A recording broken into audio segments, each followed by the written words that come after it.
I run into people all the time who are shy about talking about suicide. And I was one of those.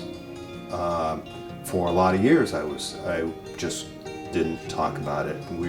We were conditioned in my family not to talk about it, which negatively impacted my entire adult life. But I learned over the years, and especially after getting the right help that I needed, that talk is the most important thing. My name is Tim Gendron. I grew up in Barrie, Vermont, in a family of 10 kids. I'm going to start with the oldest, Kathleen, Maureen, me, Eileen, Patrick. Maureen and I used to hang out quite a bit, just do silly stuff, and she was pretty quick-witted.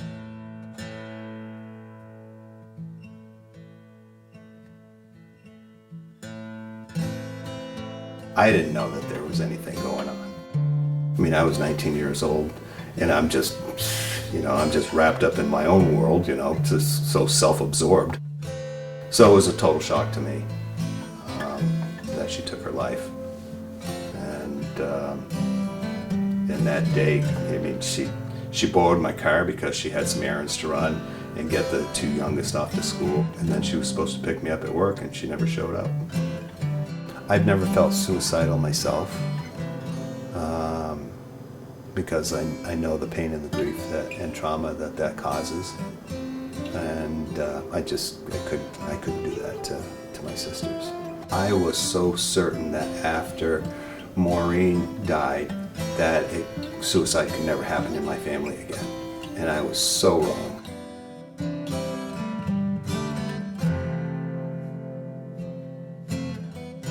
He was 32. For the most part, he was a pretty happy-go-lucky guy. He worked at IBM, and he liked working there, and people liked him. He had two young kids. I noticed some things that were that he was a little off, and he was taking some kind of medication for whatever depression he was going through.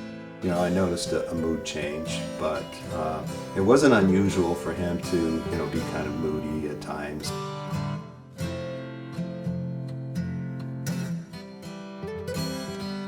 I just needed to be busy and get my mind off things. So that's basically how I coped. After my brother died, my wife looked at me and she said, "You're going to get therapy this time around." So I went to a therapist, and I went through the motions and whatever. I didn't get anything out of it. And it wasn't until a few years ago when I went back, and it was right after my marriage ended, and I met this therapist who we immediately clicked and connected. And she started right in on, so tell me why you're here.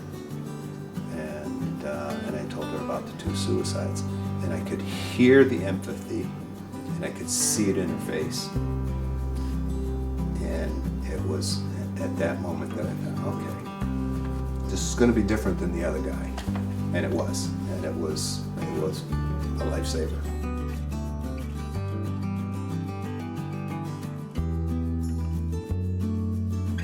I was laying right there on the couch, reading my book, listening to my music, when that Dan Fogelberg song came on.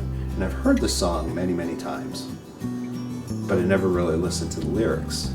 I have cried too long, no more sorrow, time to carry on.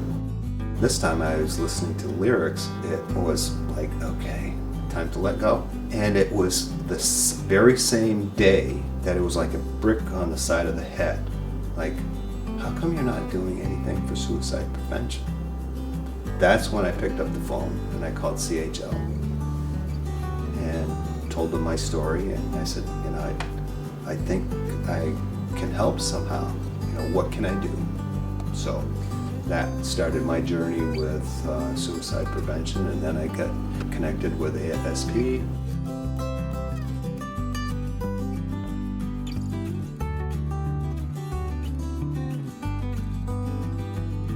It's therapeutic for me. And every time I go to DC, it's part of my journey and being able to tell people about my brother and my sister and how we have come out, even through all of the grief and trauma. We've made it through, and we've stuck together as a family. For a good amount of time, I wouldn't talk about it. Fortunately, I got over that.